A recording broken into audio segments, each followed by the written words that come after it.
Hey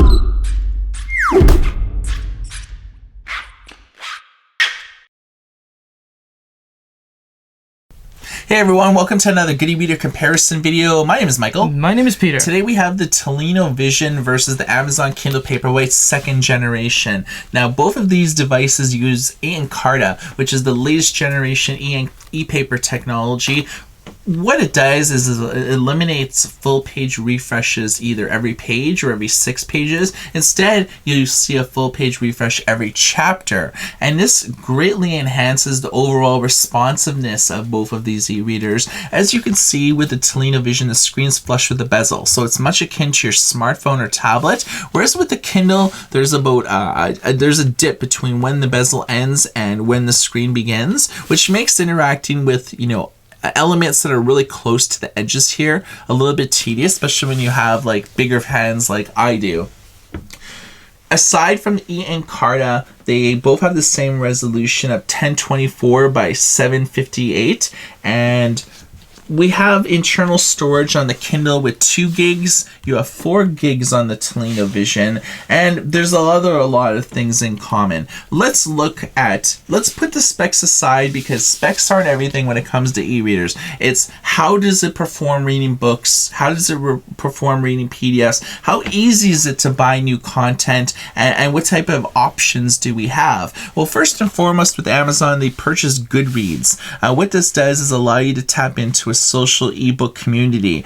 You could discuss books. The Kindle has the ability to sync all the former purchases you made to your Goodreads shelf, and you could discuss books that you're reading with other people reading the same books, which is making a solitary experience like reading on an e-reader alone, and it makes it a little bit more social, which I really like.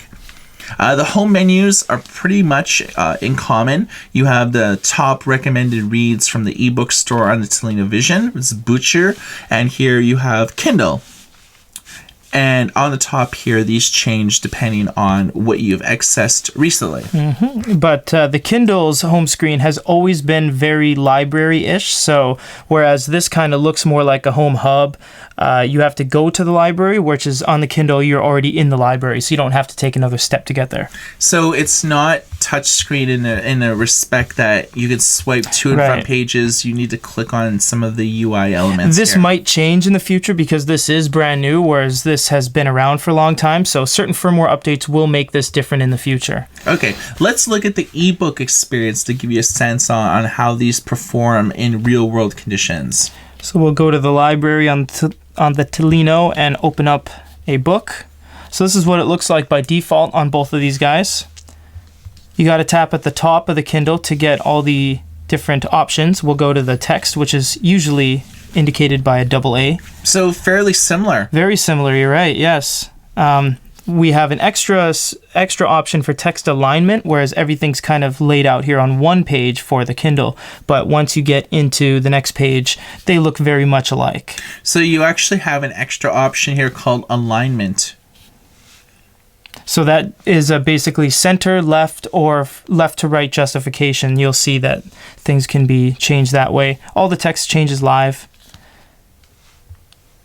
If you tap in the top again, you have a lot more features. We'll just look at X-Ray really quick on Amazon because this is a cool feature. I won't dive too much into this, but it is a system that allows you to keep track of characters, people, places, things, or terms, and you can click on this person, for example, Will Banks, and you can find how many times they're referenced in the book and jump right to that page. You also get character biographies, which is useful if you're juggling many books at once, or you're coming back to a book maybe you started about a month ago, maybe weren't into it, started and read a few books in the meantime. It can catch you up.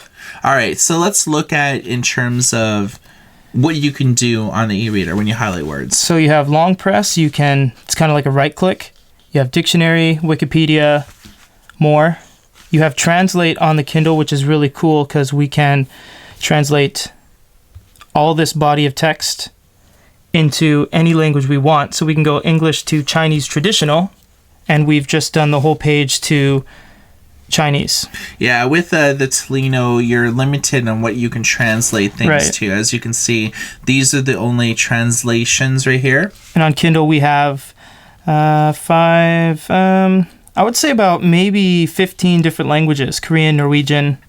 Pretty cool features. The reason why you see so many languages on the Kindle is because they own and operate many ebook stores in all these different countries. Right. Whereas with the Tolino Vision, it's aimed primarily at the Western European market, more focused on Germany and countries with strong German-speaking demographics. True. So they both do highlights and notes and share the social media, all that kind of stuff. When you actually take notes on the Tolino Vision, it actually saves whatever notes you make in an independent file. Mm-hmm. So this is useful for students who are looking at e-textbooks, or maybe people are in a book club and, I want to remember this paragraph and I want to give a quote or something like this. It has an independent file, so instead of browsing through your ebook and finding your notes, you can just look at the independent file and look at all the notes that you made. And I find that's pretty awesome. It is. Let's check out the page turns. You'll see that every single page has this kind of dotted gray out on the Tolino, but then every so often you'll get a full page refresh on the Kindle that completely blacks out, whereas on the Tolino you can set it to as high as 100 pages or never. So okay, let's look at the PDF experience, because PDFs are one of the most common file formats out there, so you just want to be able to ensure that whatever device you have can actually handle it. So on the Paperwhite, we'll try some pinch and zooms. So you can see we can zoom around and then let go your second finger and still move, and then you can jump your finger and still grab onto it. Let's see how long it takes to render when we let go. About 4 full seconds for it to render, whereas on the Tolino, although you can't pinch and zoom, what you can do is double tap, and you get pretty much the same zoom level, and from here, you can move it around. Now, this is why you see it so ugly, is because watch what it's going to do when I let go. Instant render. So this is both good and bad. It's bad because you're like, oh, what the heck am I looking at? And then you let go, and then boom, it's already done. Yeah, it's sort of like an error in a software with the rendering buffer engine with PDFs. Something that's pretty easily fixed in a firmware update. Exactly. If you wanted to zoom in and zoom out, you could click on the plus and minus symbols here. As it stands, I think the Amazon Kindle Paperwhite has the Tolino completely beat for PDFs because of the pinch and zoom capabilities. Yeah. It is make or break. This does have a text-based reflow to strip away all the CSS elements and images, but I find that when you do that, all the words jumble together. There's no spaces between the words. So it makes it really hard to read.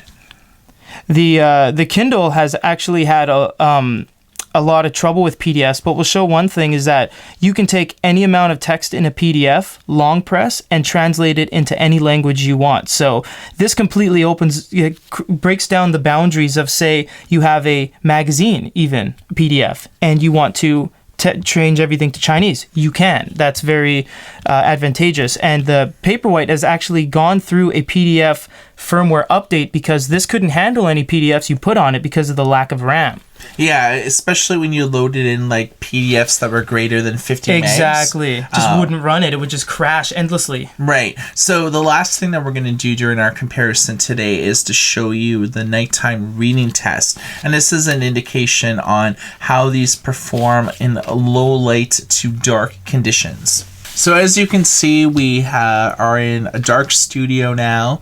The illumination level is about 50% on both of them, and they look pretty even right now in terms of the illumination levels. But once we start turning things up,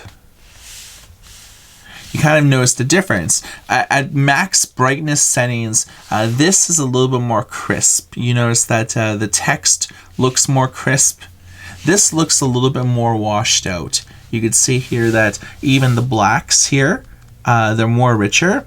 The blacks here are almost like a dullish gray. So I kind of like the contrast and the saturation levels on the Kindle Paperwhite 2 versus the Tolino Vision. I find that the front light here is a little bit more refined than the front light here. It's certainly, the Tolino Vision's no slouch, but putting the two side by side, I think the Kindle Paperwhite 2 edges out the Tolino Vision. So the nighttime reading tests speak for themselves. Let's give our final thoughts on these two devices. obviously, Amazon has likely the most extensive ebook selection in the world. Their store is super polished. They have a ton of original content from Kindle Shorts to Kindle Worlds for their fan fiction. They have a lot of content, newspapers, all of that jazz. It's relevant in way more countries than the Vision is. The Vision is pretty well only relevant to German-speaking people, or people that, you know, will load in their own ebooks, because you could easily just put a bunch of ebooks in your SD card or plug this into your PC and put in a bunch of books, easily read them.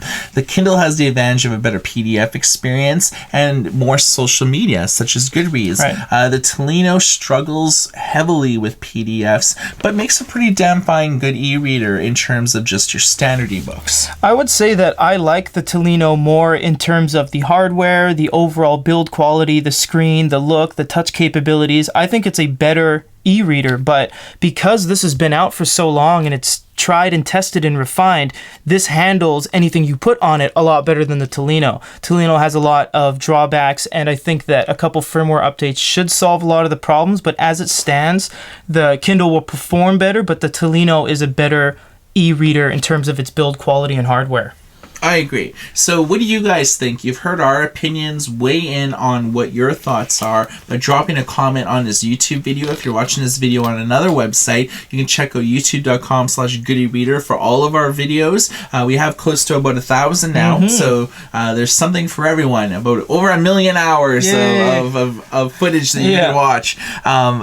We'll be doing a lot more comparison videos and previews of new e-readers coming out, so keep your dials locked to goodyreader.com. And for a comparison of the Tolino Vision versus the Amazon Kindle Paperwhite 2nd generation, my name is Michael. This is Peter. Everybody take care.